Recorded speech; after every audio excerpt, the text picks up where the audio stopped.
Hello बच्चे, it's Anuradha ma'am here. Welcome to my YouTube channel made concept easy. Last video lecture में मैंने आपको explain किया था issue of shares at premium. जब कंपनी शेयर्स इश्यू करती है प्रीमियम पर तो कैसे हम एंट्रीज पास करते हैं, किस तरह से हम प्रीमियम की अमाउंट को एक separate account security premium reserve में दिखाते हैं। ये सब मैंने आपको लास्ट वीडियो लेक्चर में बताया है कि कभी भी हम प्रीमियम की अमाउंट को शेयर कैपिटल की अमाउंट में कंबाइन नहीं करते, कभी भी उस अमाउंट को ऐड करके नहीं दिखाते हैं शेयर कैपिटल में। आज के वीडियो लेक्चर में मैं एक्सप्लेन करूंगी कॉल्स इन एरियर्स। देखो, कॉल्स इन एरियर का मतलब क्या होता है। कॉल्स इन एरियर का मतलब होता है amount due but share holders does not make the payment.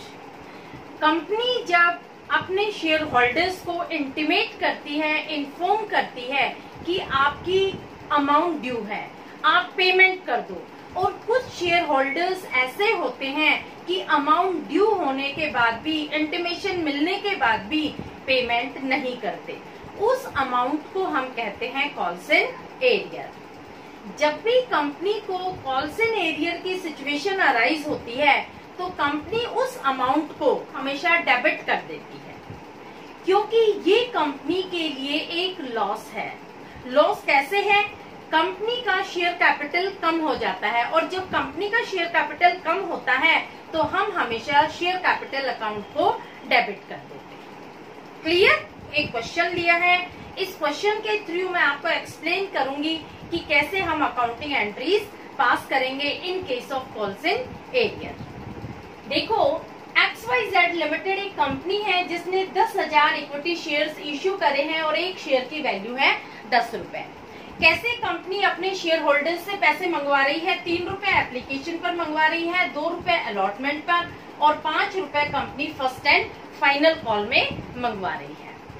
एक शेयर होल्डर है जिसका नाम है रामलाल, उसके पास 1000 शेयर्स हैं। उसने कंपनी की अलॉटमेंट मनी और कॉल मनी नहीं पे की है। जब कोई भी शेयर होल्डर रिमाइंडर मिलने के बाद जब कंपनी इंफॉर्मेशन देती है, इंटीमेशन देती है और लास्ट डेट तक अमाउंट को पे नहीं करता है तो कंपनी उस अमाउंट को कॉल्स इन एरियर अकाउंट में डेबिट कर देती है। क्लियर? तो देखो, हम अकाउंटिंग ट्रीटमेंट कैसे करेंगे मैं आपको 1 बाय 1 एंट्रीज एक्सप्लेन करके बताती हूँ। सबसे पहली एंट्री एज यूजुअल, जैसे हम अब तक पास करते आए हैं, कंपनी को एप्लीकेशन मनी रिसीव होती है तो हमेशा बैंक अकाउंट डेबिट करेगी टू शेयर एप्लीकेशन अकाउंट। तो पहली एंट्री होगी bank account debit to share application account. Amount कितनी है? देखो, 10,000 शेयर इश्यू करे थे और 3 रुपए कंपनी एप्लीकेशन पर मंगवा रही है, तो अमाउंट इज 30,000। 30,000। सेकेंड एंट्री होगी जब एप्लीकेशन मनी को शेयर कैपिटल में ट्रांसफर किया जाएगा तो शेयर एप्लीकेशन अकाउंट डेबिट हो जाएगा। तो share application account debit ₹30,000 to share capital account 30,000। ये एंट्री आपको बहुत अच्छे से समझ में आ गई होगी, क्योंकि इस एंट्री में कोई चेंज नहीं है। पिछले जितने भी वीडियो लेक्चर्स में मैंने आपको फर्स्ट एंट्री एक्सप्लेन की है उसमें बैंक को सबसे पहले डेबिट करते हैं, क्योंकि वो एप्लीकेशन के थ्रू पैसा मिलता है, तो बैंक को हमेशा हम डेबिट करते हैं, शेयर एप्लीकेशन को क्रेडिट करते हैं, और सेकेंड एंट्री में शेयर एप्लीकेशन को डेबिट करते हैं और शेयर कैपिटल को क्रेडिट करते हैं, क्योंकि एप्लीकेशन का पैसा हम शेयर कैपिटल में ट्रांसफर कर रहे हैं। ये जो 2 एंट्री है फर्स्ट इंस्टॉलमेंट की, ये दोनों बहुत इजी एंट्री है, इनमें किसी तरह की कोई भी कॉम्प्लिकेशंस नहीं है। अब देखो, जब कंपनी के डायरेक्टर्स अलॉटमेंट के लिए अपने शेयर होल्डर्स को कॉल करते हैं कि आपकी अमाउंट ड्यू है, आपकी अलॉटमेंट मनी ड्यू है, आप पेमेंट कर दो, तो पहले हम अलॉटमेंट ड्यू की एंट्री पास करेंगे, क्योंकि कंपनी अपने शेयर होल्डर्स को इंटीमेट कर रही है। तो एंट्री क्या होगी? थर्ड एंट्री होगी शेयर अलॉटमेंट अकाउंट डेबिट कितनी अलॉटमेंट मनी ड्यू है? देखो 10,000 शेयर्स हैं और 2 रुपए अलॉटमेंट के हिसाब से कंपनी मांग रही है 20,000 रुपए। 20,000 रुपए to share capital account. Next entry होगी रिसीविंग ऑफ अलॉटमेंट मनी। देखो अब कंपनी अपने शेयर होल्डर्स को इंफॉर्मेशन देती है, उन्हें इंटीमेट करती है कि आपकी अलॉटमेंट मनी ड्यू है, आप पेमेंट कर दो। सारे शेयर होल्डर्स पेमेंट कर देते हैं सिवाय रामलाल के। रामलाल एक ऐसा शेयर होल्डर है जिसने कंपनी के 1,000 शेयर परचेज किए हैं, ना इसने अलॉटमेंट मनी दी है और ना इसने शेयर की first and final call money दी है। जब इस तरह की सिचुएशन आती है, कंपनी की कॉल अमाउंट ड्यू होने के बाद भी शेयर होल्डर पेमेंट नहीं करते हैं, तो कंपनी उस अमाउंट को कॉल्स इन एरियर के नाम से डेबिट कर देती है, क्योंकि ये कंपनी के लिए एक नुकसान है। जब कंपनी की ड्यू अमाउंट कंपनी को नहीं मिलती है तो उसका शेयर कैपिटल कम हो जाता है और कंपनी उसे कॉल्स इन एरियर के नाम से डेबिट करती है। क्लियर? समझ में आया आपको कॉल्स इन एरियर का कंसेप्ट? अब देखो यहाँ पर कंपनी को कितने पैसे मिले हैं। कंपनी ने अपने शेयर होल्डर्स से 20,000 रुपए मांगे थे, लेकिन यहाँ 20,000 रुपए कंपनी को नहीं मिलेंगे, क्योंकि रामलाल ने 1,000 शेयर के 2 रुपए के हिसाब से 2,000 रुपए नहीं पेमेंट की है। तो कंपनी को यहाँ कितने पैसे मिले हैं? 18,000 रुपए। तो एंट्री क्या होगी? Bank account debit, bank account debit rupees 18,000, calls in arrears, calls in arrears account debit rupees 2,000। देखो ये वो अमाउंट है जो रामलाल ने नहीं पे की है, तो हमने इसको कॉल्स इन एरियर के नाम से यहाँ डेबिट किया है। To share allotment account rupees 20,000। समझ में आया किस तरह से आपको एंट्री पास करनी है? यहाँ पर अलॉटमेंट का जो पैसा ड्यू था वो 20,000 रुपए था, लेकिन यहाँ पर पेमेंट मिली है सिर्फ 18,000 रुपए की। ये वो पैसा है जो कंपनी ने अलॉटमेंट का रिसीव किया है, और ये वो पैसा है जो कंपनी ने कॉल इन एरियर्स में दिखाया है, क्योंकि रामलाल ने पैसा ड्यू होने के बाद भी पे नहीं किया। क्लियर? तो इस तरह से हम एंट्री पास करेंगे। जब भी क्वेश्चन में कॉल इन एरियर्स की एंट्री आएगी तो हमें इसी तरीके से पास करनी है। हम कॉल इन एरियर्स की अमाउंट को डेबिट करेंगे और जितनी अमाउंट हमें मिली है उसे हम डेबिट करने के बाद टोटल करेंगे, और यहाँ पर जिस इंस्टॉलमेंट का पैसा नहीं मिला उस इंस्टॉलमेंट का हम नाम लिखेंगे। क्लियर? अब देखो नेक्स्ट हमारे इंस्टॉलमेंट ड्यू है फर्स्ट एंड फाइनल कॉल की। नेक्स्ट एंट्री होगी, सबसे पहले हम अपने शेयर होल्डर्स को इंटीमेट करते हैं, यानी अमाउंट ड्यू की एंट्री पास करेंगे।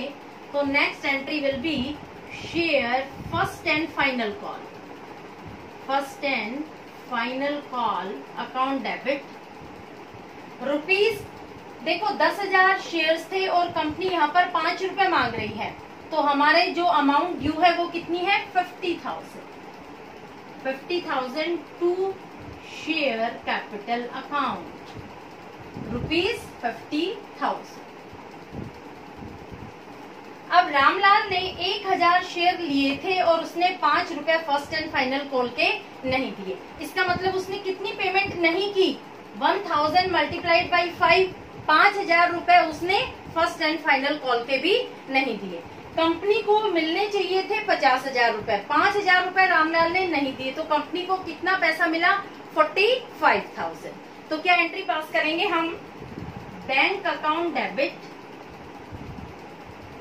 Bank account debit rupees 45,000, calls in arrears, calls in arrears account debit rupees 5,000 to share first and final call account rupees 50,000। समझ में आया आपको? देखो ये कॉल्स इन एरियर का पैसा है जो रामलाल ने अमाउंट ड्यू होने के बाद भी नहीं दिया। जब भी इस तरह की सिचुएशन आती है तो हम हमेशा कॉल्स इन एरियर अकाउंट को डेबिट करते हैं। रामलाल ने अलॉटमेंट में 2000 रुपए नहीं दिए, टोटल 10,000 की पेमेंट उसे करनी थी। 1000 शेयर उसने 10 रुपए के हिसाब से खरीदे थे, उसने सिर्फ 3000 रुपए दिए हैं जो हमारी शेयर एप्लीकेशन के हैं। ना उसने अलॉटमेंट का पैसा दिया है तो हमने उसको भी कॉल इन एरियर के नाम से डेबिट कर दिया। ना उसने share first and final call का दिया है तो हमने उसको भी कॉल इन एरियर के नाम से डेबिट कर दिया। Clear? In case suppose Ramlal बाद में पेमेंट कर देता है तो आप क्या एंट्री पास करेंगे? रामलाल ने अभी तो पेमेंट नहीं की, लेकिन अगर सपोज वो बाद में पेमेंट कर देता है तो आप क्या एंट्री पास करेंगे? देखो मैं बताती हूँ आप क्या एंट्री पास करेंगे। Bank account debit, bank account debit. कितना पैसा रामलाल पे कर रहा है? दोनों ही अमाउंट जो उसने पे नहीं की थी वो पे कर रहा है। तो पहली तो अमाउंट थी 2000 रुपए और दूसरी अमाउंट है 5000 रुपए, यानी 7000 रुपए अब वो कंपनी को पे कर रहा है। तो bank account debit to call in arrears, to calls in arrears. तो ये अकाउंट हम क्रेडिट कर देंगे 7000 से। क्यों इस अकाउंट को हम क्रेडिट कर देंगे? क्योंकि रामलाल जब पेमेंट करेगा तो कंपनी का शेयर कैपिटल इंक्रीज हो जाएगा, तो हम हमेशा उसे क्रेडिट करते हैं। क्लियर? समझ में आया कॉल्स इन एरियर का कंसेप्ट? जब भी कॉल्स इन एरियर की सिचुएशन अराइज होती है, जब भी कोई शेयर होल्डर फेल होता है पेमेंट करने में, तो आप हमेशा कॉल्स इन एरियर को डेबिट कर देना, क्योंकि ये बहुत इंपॉर्टेंट कंसेप्ट है। आगे जो फॉरफीचर होगा वो इसी पर बेस्ड है, क्योंकि जब कोई शेयर होल्डर डिफॉल्ट करेगा पेमेंट में तभी तो कंपनी उनके शेयर्स फॉरफिट करेगी। तो ये फॉरफीचर का जो कंसेप्ट आगे आएगा वो मैं आपको एक्सप्लेन करूंगी। अभी उसमें टाइम है एक्सप्लेन करने में, उससे पहले मैं आपको कॉल्स इन एडवांस लूंगी, फिर ओवर सब्सक्रिप्शन अंडर सब्सक्रिप्शन लूंगी, प्रो राटा अलॉटमेंट लूंगी, उसके बाद मैं फॉरफीचर समझाऊंगी।